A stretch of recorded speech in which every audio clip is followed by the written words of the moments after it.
Mitra Anu Mulia Wilujeng tepang dangu sareng acara matuh dongeng enteng pambeberahmana Mangjaya sapara kanca baden neraskeun hanca dongeng nuka tunda carios nyambung judulna Panjiwanara ieu dongeng karangan Koswara ayeuna nincak bagian ka 52.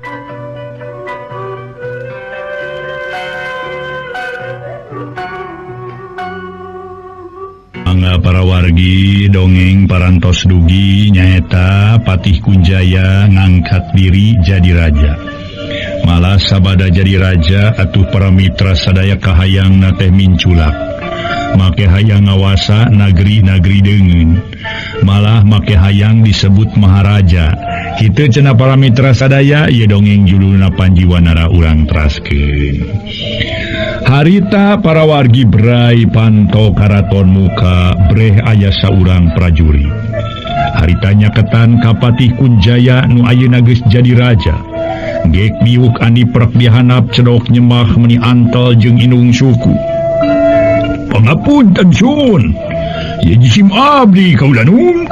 Ngajang adeuheusan ka salira kaula nun. Ngaganggu ka salira Gusti Ratu anu nuju ngayakeun babadaman tenan kaula nun. Hapunten satyacana kaula nun. Teu naon-naon. Teu ngaganggu prajurit. Aya naon ha? Bari muralang molotot eta ka eta prajurit. Kangjeng Raja Kunjaya tumanya aya naon-naonna ngeunaan pamaksudan eta prajurit jaga. Eta kaula nun. Jisim abdi teh bade ngadugikeun wira di payun aya tatamu kaula nun. Kudana ya semah prajurit.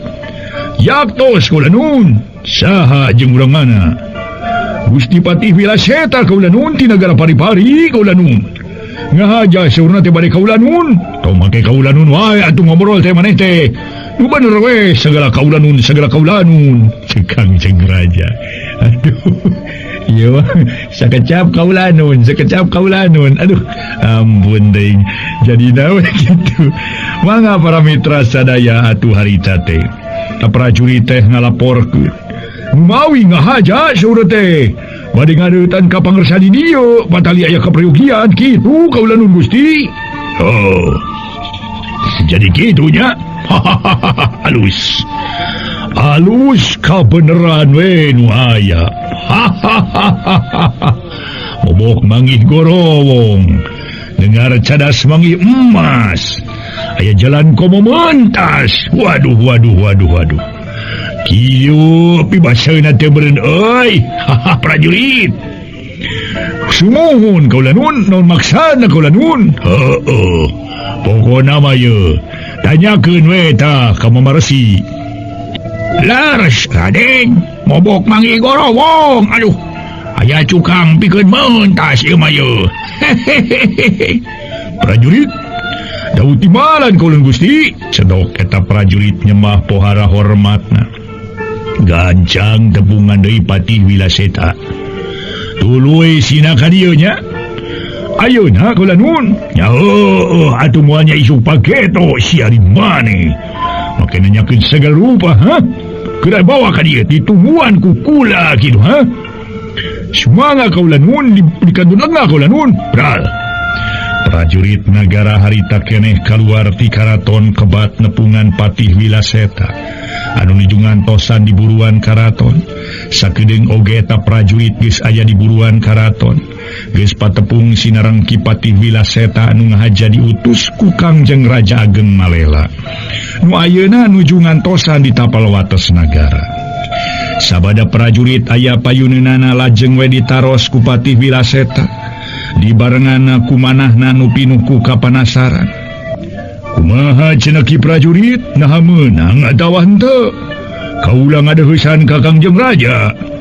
Kaula nu Gusti Patih saur Kangjeng Raja teh sumangga teh.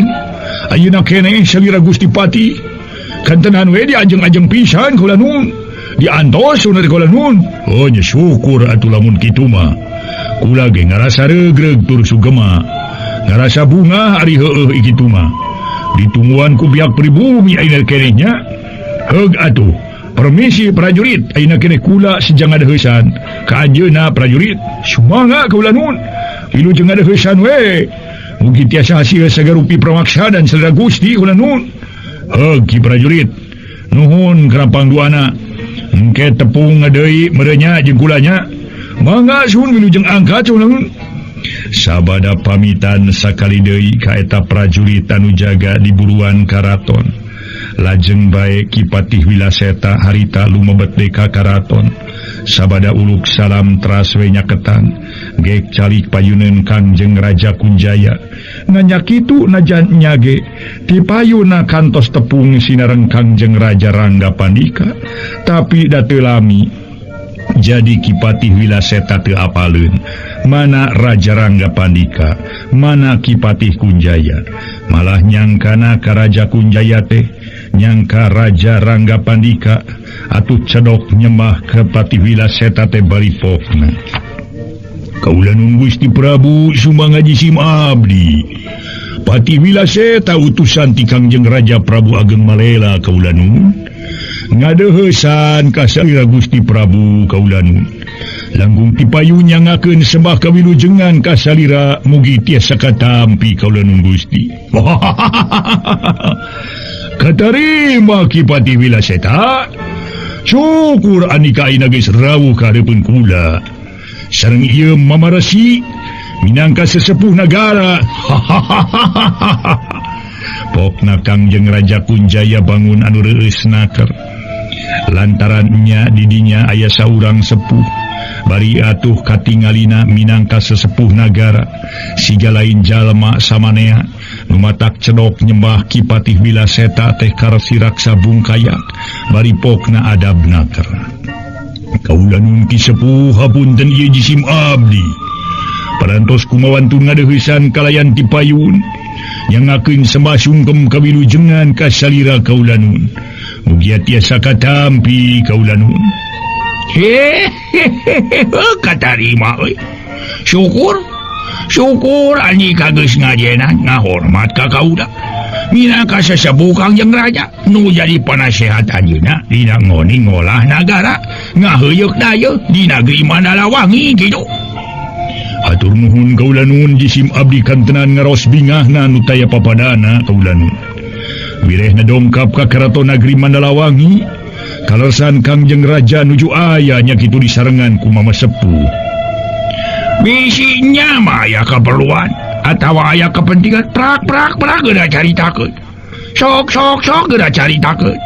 Atuh gancang geura dongengkeun ka Kangjeng Raja. Ulah pokona mah dilila-lila, ulah disidem-sidem. Mangga kaula nuhun. Panetep Kipatih Wilaseta sagemlengna ayeuna mah ditujukeun ka Kangjeng Raja Kunjaya. Memang Kangjeng Raja Kunjaya ngarasa panasaran pisan ku datangna eta papatih nagri Paripari nu matak gancang we ditanya kalayan darianaker. Hei Kipatih, sakali deui kula rek tumanya saha teh ngaran andika nu sabenerna? Sakumaha nu tadi disaudugikeun kaula nuhun jisim abdi teh pun Wilaseta nu katelah mah kaula nuhun. Papatih nagri Paripari nya. Yaktos kaula nuhun Gusti. Geman tugas manggul api utus ti Kangjeng Raja Gusti Prabu Ageng Malela karesan anjeunna ayeuna parantos aya di tapal wates nagara bade nempangan ka dieu kaula nuhun. Jadi reka dieu nya. Yaktos kaula nuhun syukur. Syukur. Kabeneran atuh.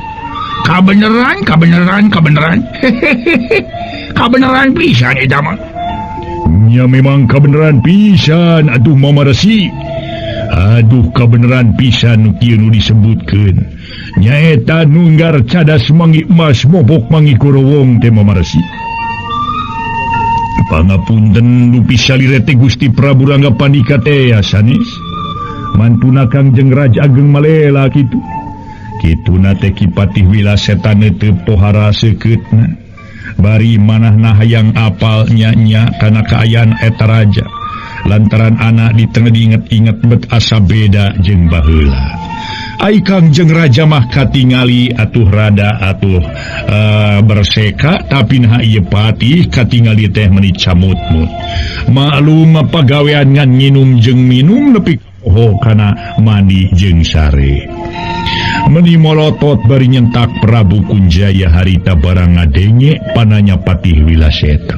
Woi, urang ngajar sia, Nasia teh sidik akula Patih Wilaseta, Nah dikata apal kana kaya nagara Manalawangi ayeuna, Hatenya, kerajaan wayna nyekal kalungguhan di dieu.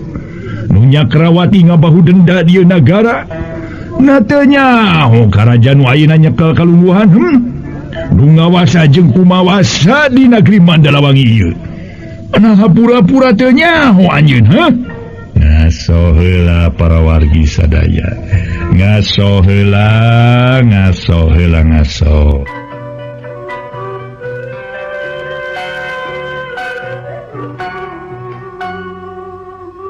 Para mitra sadaya, atuh Prabu Kunjaya nafsu luar biasa nafsuna. Disangka manehna atuh Rama Pandika kulantarana nafsu atuh harita ge tuluy nyarita beakadae make nyebutkeun kurang ajar sagala ka Patih Wilaseta. Patih terus nyarita deui, tukan tenang we apal maka ulanun saha cing rajana di negeri Mandalawangi, Gusti Prabu Rama Pandika. Goblok sia, goblok kurang ajar sia. Dasar sia kurang pergaulan deh, kurang gaul hirup teh, Meni gegejeli Kangjeng Raja Kunjaya bakati ngarasa keheul, ngagebeg ngarasa reuas jeung pohara herana keur Patih Wilaseta. Kuayana eta jalma nu dianggapna Raja Rangga Pandika bet ngambek tapi samemeh manehna nerangkeun ka herana, nanyakeun sabab nu sababna Kangjeng Raja Kunjaya geus pokman teh nyarita. Hei Patih Wilaseta, dengekeun kumane. Baheula mah memangnya nu jadi raja di dieu katalah si Rangga Pandika. Tapi ayeuna geus lain deui, nyakula nu ngarajaan di dieu. Nyakula narpati negeri Mandalawangi nu Nyakrawati ngabahu denda di dieu. Ngaheuyeuh daya ngolah nagara negeri Mandalawangi iwati kula deuleu. Eta naon salira Kangjeng Rangga Pandika atana pisanis? Lain sia kurang ajar. Lain si Rangga Pandika. Tapi kula nu kasebut Kangjeng Raja Prabu Agung Kunjaya deuleu. Waduh, heran. Mening ngagebeg ngarasab heloka taya babandingan anak keur Patih Wilaseta. Nah bet jadi kieu ieu. Herana keur aing mah ieu. Sainget aing nu ngadeg raja di dieu Kangjeng Raja Rangga Pandika. Tapi nah hari ayeuna bet Kangjeng Raja Kunjaya. Nah bet jadi kieu ieu. Kumaha atuh itu Gusti? Kangjeng Raja Kunjaya kalah kaseri ngagak-gak bangun Sugema. Bari jeung lelempangan kaditu ka dieu nya kitu dera ke si raksa bungkayak oge. Milu Sugema teh manehna ge milu seuri, bakati ngarasa bungah jeung ngarasa lucu ku kekecapan jeung sikepna Patih Wilaseta. Dengekeun kumane Wilaseta bodoh belegung sia, Dengekeun kumane yen si Rangga Pandika geus talu ka kula. Kalayan ayeuna geus diasupkeun ka panjara besi kana tangtu moal lila dipaka modar deuleu. Bakal modar deuleu. Kukituna andika ngahormat nyema jeung nerangkeun pamaksudan keh ku kudu ka kula. Lantaran kula nu ngarajaan ieu nagara ayeuna kula deuleu. Waduh, ku tandu pisalira teh Raja Kunjaya kaula. Pamiti payunapan papatih nagara salira teh sanes. Eta mah baheula deuleu. Ayeuna mah kula jadi raja. Katalah Prabu Kunjaya sedang Sirangga Pandika geus direformasi deuleu. Waduh. Montong budak haduh. Montong hulang-hulang deuleu sia. Emang kitu kanyataan nana sia kurang ajar. Rupi garwana Pandua Sirangga Pandika teh pamajikanana. Nu mana nu rek ditanyakeun ku Andika? Eta we sun Nyimas Nawang Asri putra Kangjeng Gusti Ageng Malela. Nah aya di mana anjeun ayeuna teh sun? Kituna Ki Patih Wilaseta bari ngareretan ka sabudeureun eta karaton. Tapi da teu katingali aya sasahanya Nyimas Nawang Asri memang teu aya. Raja Kunjaya ngareret heula ka Mamarsi Raksa Bungkayak. Atuh Mamarsi Raksa Bungkayak harita unggul tanda nu nganyakeun. Geus kitu mah pok dewe Raja Kunjaya nyarita mere jawaban ka pihak Patih Wilaseta nu keur ngalamun heran jeung bingung. Wilaseta, Patih Wilaseta, teu perlu nanyakeun perkara Nyimas Nawang Asri sagala rupa deuleu. Eta urusan kaula saparakanca di dieu deuleu. Urusan kaula sabondoroyot di dieu. Urusan kaula jeung para patih jeung para mantri di dieu. Nu penting ayeuna Andika geura katapel wates nagara deui. Heug susulan Raja Andika Prabu Ageng Malela saparakanca. Sina gagancangan ka dieu. Buru-buru kitu. Kukula ditungguan ari nyama aya kapentingan ka kula deuleu. Unyuk sumangga kaula nun ayeuna keneh jisim abdi bade nepangan Gusti Raja saparakanca. Amit mungkur kaula nun. Pral Patih Wilaseta ulah leleda. Ngaso heula para wargi. Ngaso heula ngaso.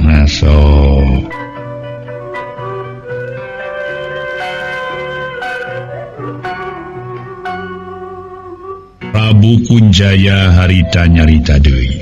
Yey Patih, ulah leleda. Ulah lila-lila teuing lantaran kula ngarasa penasaran. Hayang dapat tepung jeung Raja Ma Ageng Malela deuleu. Unyuk sumangga kaula nun, cedoki Patih Wilaseta nyemah ka Raja Kunjaya jeung ka Resi Raksa Bungkayak. Geus kitu mah gesat gesut kaluar. Geus aya di luareun karaton harita teh.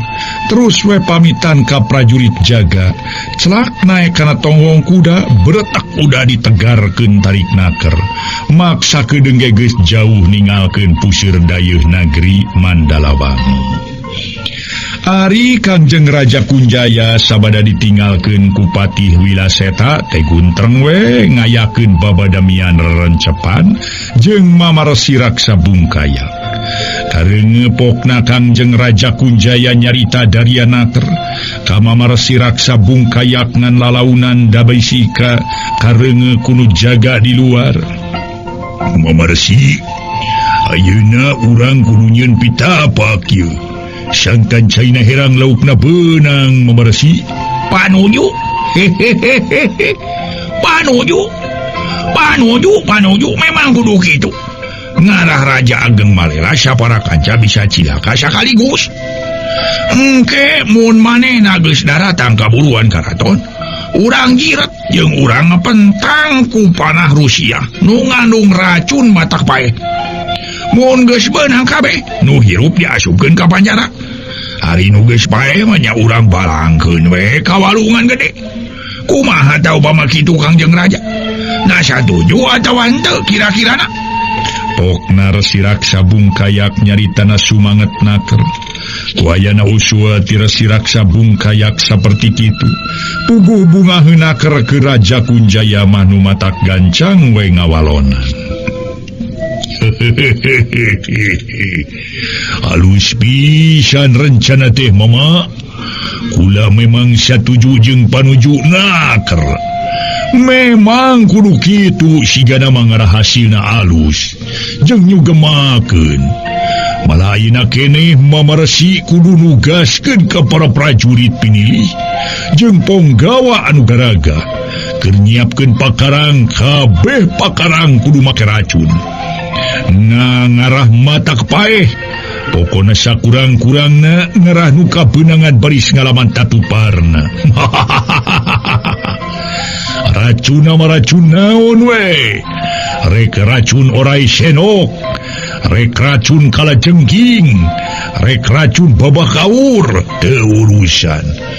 Pokona mah ngandung racun ngan omat. Ka prajurit jeung ka para punggawa teh ulah disebutkeun rek datang rombongan Raja Ageng Malela. Sebutkeun aya musuh nu rek ngarurung, aya musuh rek ngarebut nagara. Tak kitu mama, kumaha kira-kira na pangresa mama? Beres? Beres kun segala rupa. Jadi tanggung jawab mama. Urusan gitu mah sipil. Tai kuku nu kitu mah urusan gitu. Keur mama ti mimiti nyieun pitapak, nyieun jiret, nyieun paparabotan liana nu matak ampuh hasilna. Nepi ka ngerahkeun sakabeh prajurit jeung ponggawa, pasrahkeun ka mama. Pasrahkeun ka mama nu kitu mah. Mengpeung rombongan Ageng Malela taca datang. Tak kitu. Ayeuna mama rek nyiapkeun heula sagala rupana. Wayahna ku mama ditinggalkeun heula nya. Mangga mama, yanu ngajian pangduana mama. Mugia segarupana sing angsal damel his hasil maksud. Kalayan aya dina kasalamatan kalancaran mama. Resi Raksa Bungkayak nu geus meunang tugas ti Kangjeng Raja Prabu Kunjaya. Terus we kaluar ti karaton harita keneh ngalaksanakeun sakabeh tugas nu geus katarima ku manehna ti pihak Raja Agung anu anyar, raja nu tetela muridna sorangan, Raja Kunjaya. Tunda heula kayan Raja Kunjaya nu keur tatahar jeung Resi Raksa Bungkayak dina raraga mapag pidatangeun Kangjeng Raja Prabu Ageng Malela nu seja nepangan ka nagara pikeun namplokeun ka sono ka Kangjeng Raja Rangga Pandika katut nu janten putra Nyimas Nawang Asri. Kacaturkeun ayeuna kaayaan di Padepokan Leuweung Bungur para mitra nu parantos lami teu kacatur-catur. Ayeuna urang teang heula atuh bilih leungiteun tapak mun lami teu kacarioskeun mah. Kacaturkeun para mitra di Padepokan Leuweung Bungur kaayaan Raden Panjiwanara. Nguluwut we bingung, ngahuleng we bangun aya nu jadi bahan pamikiran pohara beratna. Sedangkeun Ki Jagra jeung Ki Badra harita nuju berangkat heula lantaran meunang tugas mandiri ti Mama Kiai Ampel Gading nu aya di Padepokan. Katuh ketinggal Mama Kiai Ampel Gading we disarengan ku Raden Panjiwanara katut Nyimas Larasati nya kitu Ki Patih Winata oge harita teu jauh ti Raden Panjiwanara sareng Nyimas Larasati. Ngaso heula para wargi, ngaso heula ngaso.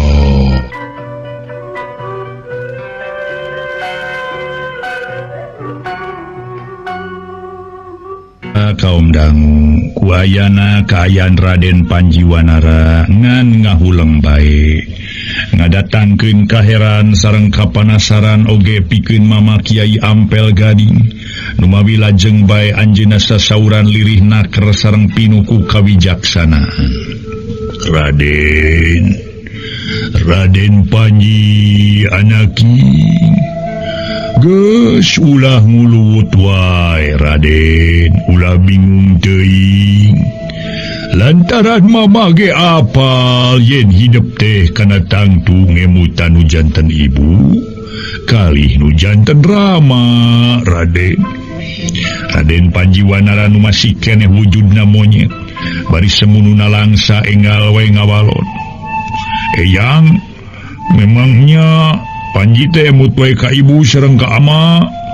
Katamihan deui ku ayana Panji nabet kieu bae atuh mah eyang. Kieu bae kumaha Raden?